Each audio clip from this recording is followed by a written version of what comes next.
Welcome to the web show on AmericanSportsNet.com. I'm Matt Lincoln. It's Super Bowl week, which means it's time to unveil the top 10 in our Super Bowl 50. As the NFL celebrates the 50th anniversary of the Super Bowl, we have been counting down the 50 best NFL players from the American Sports Network conferences. We started with a list of 100 nominees and took that list to experts, former players, agents, and media to narrow the list down to 50. Then we decided to let you, the fans, decide the order through an online vote. For a quick reminder, here they are. Let's start with numbers 50 through 46. Leonard Smith, defensive back from McNeese State. Remember Tramon Williams, he won a Super Bowl for the Packers, comes in at number 46. 45 through 41, one of the first best offensive linemen of all time. Fuzzy Thurston played for those early Packer teams. Mark Kelso played for 4 losing Super Bowl teams for the Buffalo Bills. Top 40 starts like this. Jermon Bushrod won a Super Bowl with the Saints. Brian Westbrook, one of the best scat backs of all time, longtime running back for the Eagles. Numbers 35 through 31 look like this. Gary Fensick, he was in the Super Bowl shuffle as one of the best players for the Bears. Sean Payton was the head coach of the Saints when they won their Super Bowl. Top 30 looks like this. Ryan Allen has the longest punt in Super Bowl history for the Patriots, and Steve Christie kicked for those Bills teams as well. Top 25. Terrell Owens, one of the best receivers of all time, maybe the 3rd best receiver of all time, checks in at number 23. Charles Haley and his 5 Super Bowl rings comes in at number 22. Top 20 looks like this. Howie Long is a Hall of Famer right there, and he went to Villanova. Of course, Antonio Brown, if he keeps playing like he's playing now, will be a Hall of Famer one day. 15 through 11, Troy Brown, longtime great receiver for the New England Patriots. And when you think about punting, you think of one man, Ray Guy. He comes in at number 14. We'll be right back with more after this.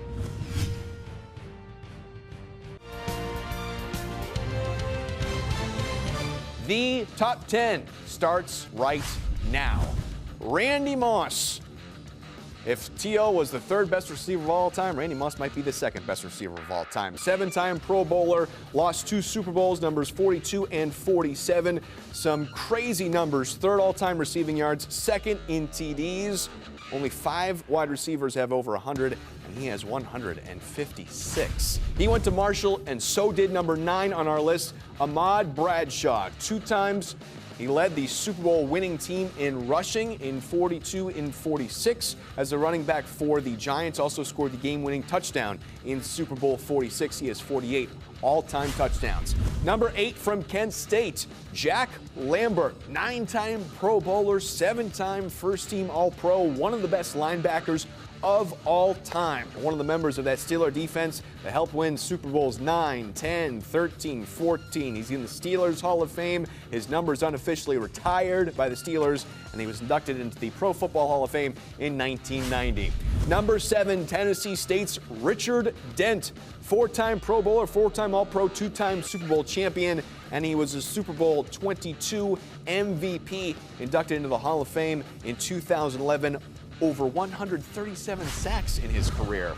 Number 6, Ben Roethlisberger, 2-time Super Bowl champion, numbers 40 and 43 out of Miami of Ohio. The Steelers quarterback is the youngest starting quarterback to win a Super Bowl, 23 years old. He was the NFL Offensive Rookie of the Year, 14th all-time in passing yards and passing touchdowns already, and he shows no signs of slowing down. Number 5, from Morehead State, Phil Simms. 2-time Super Bowl champion, 21, 25, didn't play in 25, but was the Super Bowl MVP in Super Bowl 21.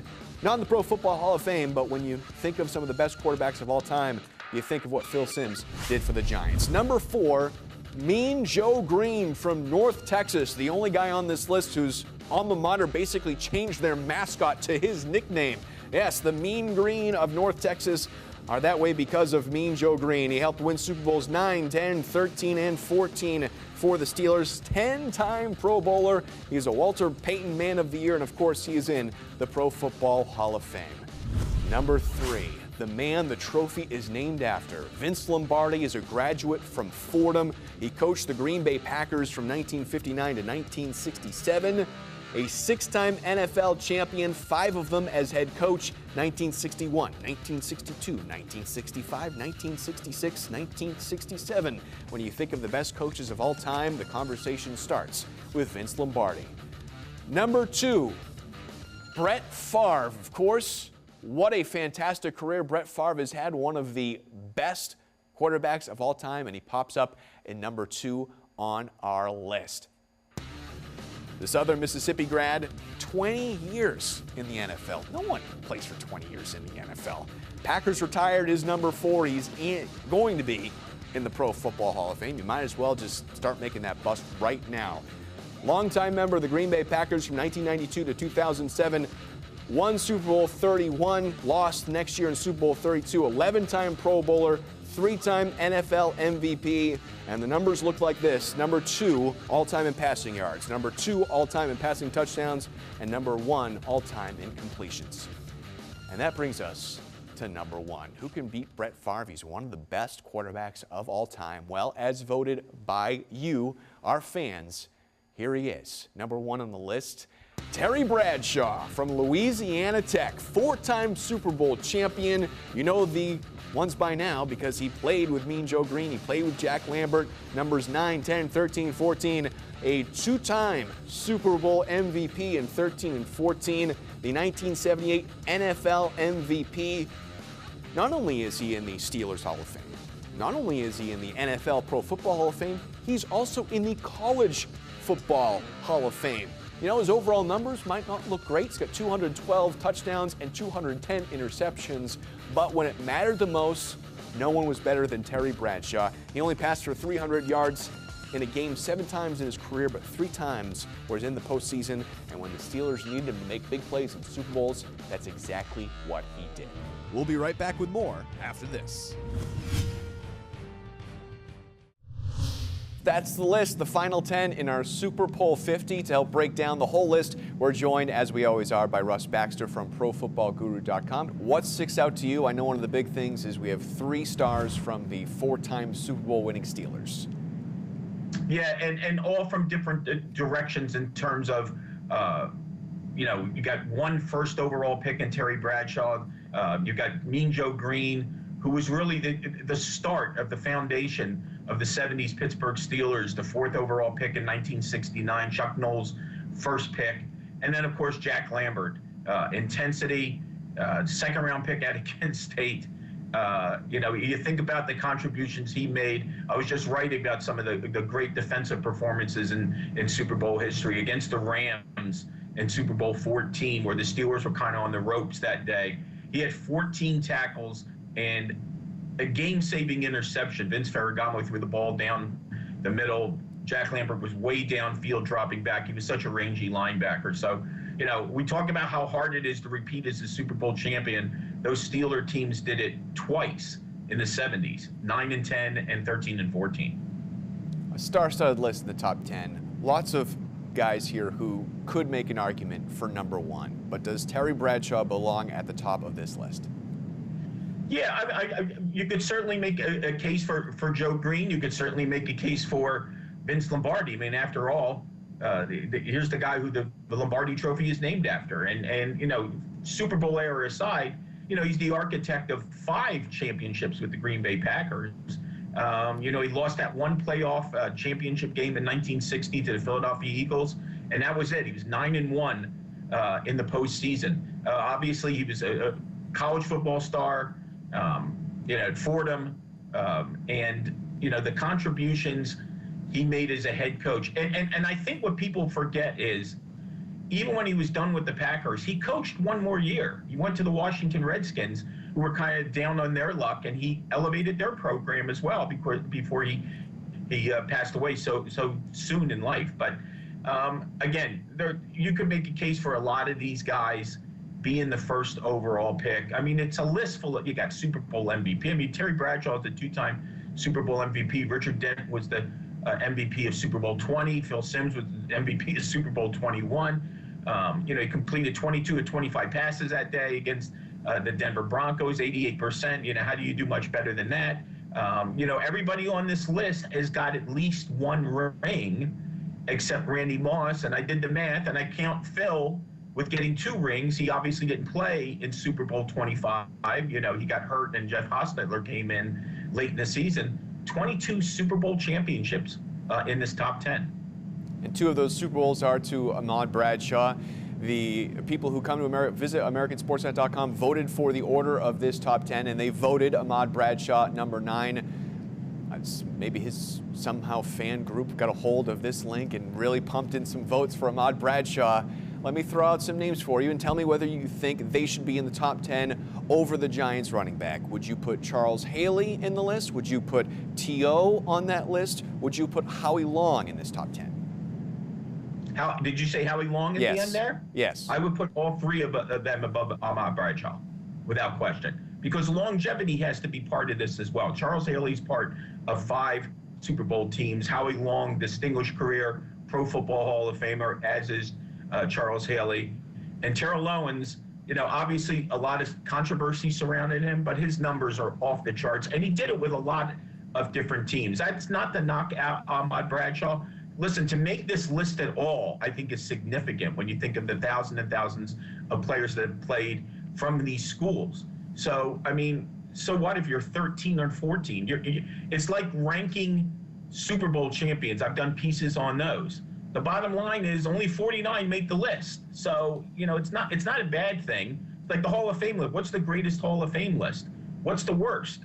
Answer, there is no worst Hall of Fame list. Right.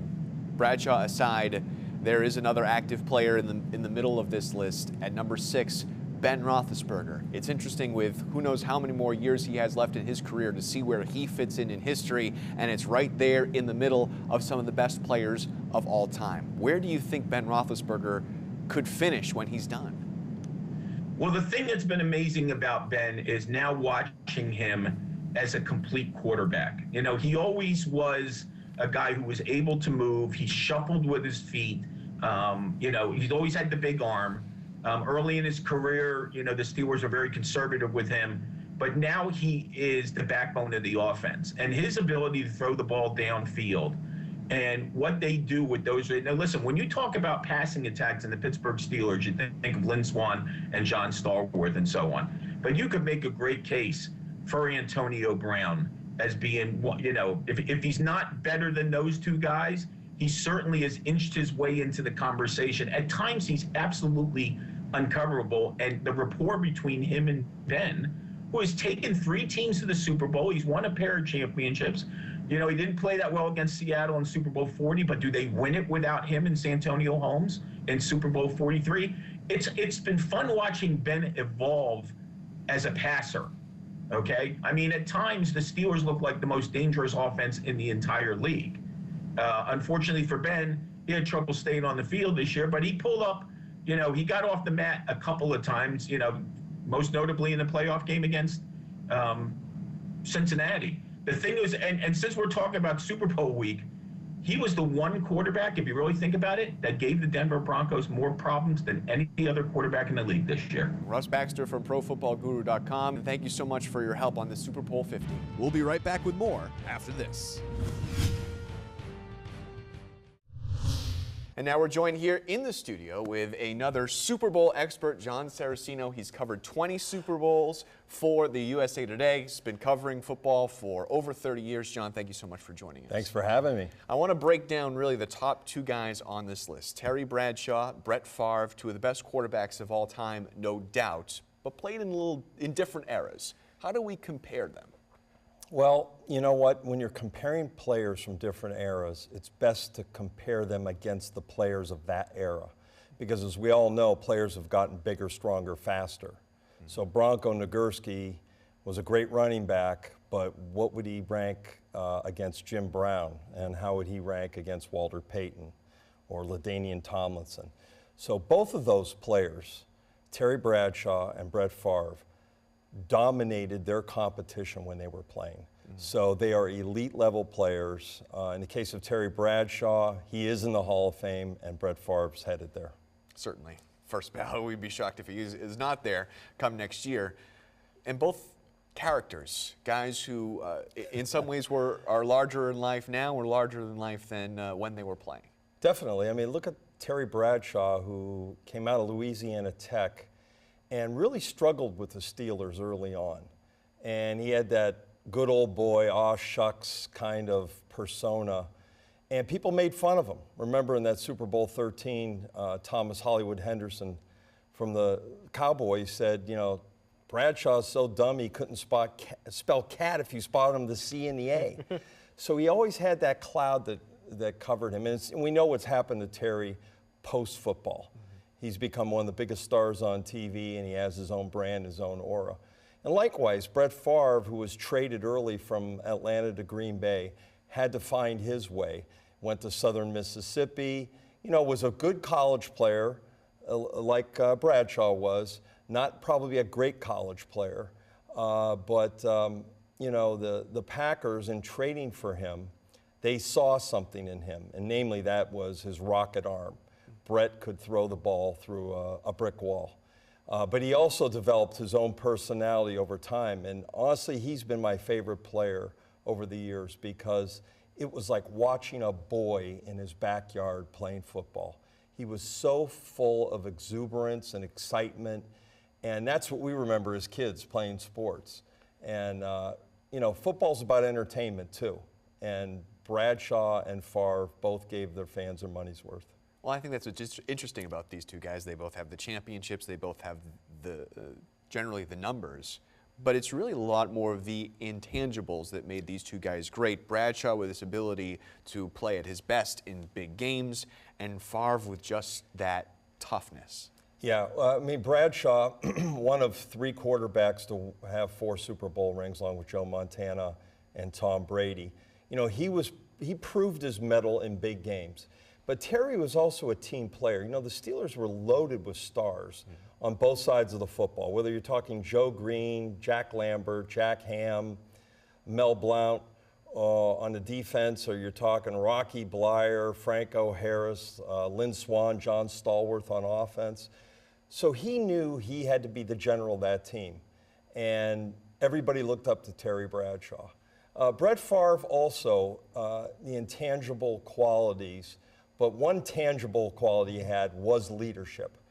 They followed Brett Favre. The Packers, that was their guy. And while he was not a perfect player on the field, there are no perfect players. Brett made a lot of bad throws, threw a lot of interceptions in his career, but he had the will to win. And I think players pick up on that, and they'll follow you through the gates of hell. You've been covering him for a long time. What's your best number 4 story? Well, I really wouldn't be able to tell it.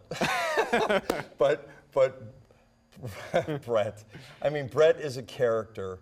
The one thing I would say about Brett Favre that people probably don't realize, maybe because he's from the Kill, Mississippi, and when they hear him speak, they hear the Southern drawl. Brett's a lot smarter than he sounds. He's a very clever guy. He made his share of mistakes. I think he's learned from a lot of them. But I would say that's the most surprising thing about Brett Favre is that he was just the kind of player and person that people underestimated. I think because of where he came from. He didn't come from a huge college program, and he wasn't this all-American coming out of college. And I think that served him well. He flew under the radar early and then blew up big. Well, I think what's interesting, too, about his career is that most of his greatness was with Green Bay, and living through that when he left the Packers, there might have been a feeling this is a little bit of a Montana situation. This is a little bit of a, what are you doing, Brad? But he really did reinvent himself and have great years after he left Green Bay. Maybe not reinvent himself, but just continued his greatness. I got to tell you something, Matt. His last year in Minnesota, I covered the NFC title game against New Orleans. I've never seen a player that age perform at such a high level and get the living daylights beat out of him. I don't know if you've ever seen photos on the internet. Yeah. His hip, it's purple, as in the color of the Vikings helmets, all along his side. So Brett was he was borderline contender for MVP at like 42. That's unheard of among quarterbacks, or really any position, virtually in sports, period. So he continued to perform at a high level for a very long time, and that's why he was my favorite player to watch and cover. And he also would speak his mind.